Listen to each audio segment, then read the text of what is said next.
Ka'baga ham kelib sehr qilishyaptimi deyaptilar. Bo'lib turadi bunaqa holat.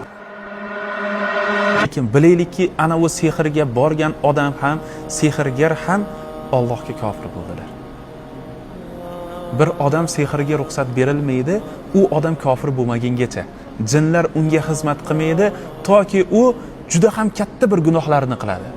Juda ham katta gunohlarni qilib, masalan, Qur'onni yirtadi yoki juda ham yomon holatlar bor. Qur'onni sahifalarini ochib, hayz qoni bilan unga yozadi.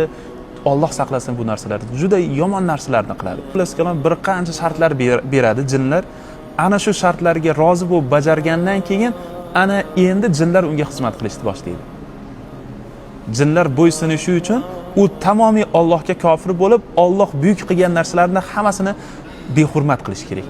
Keyin u bo'ysunadi-da, keyin borib bu odam kimdir sehr qilmoqchi bo'lsa, o'sha jinlari borib xizmat qilib beradi. Sehrgar va folchilar Allohning iznisiz hech kimga zarar yetkaza olmaydilar.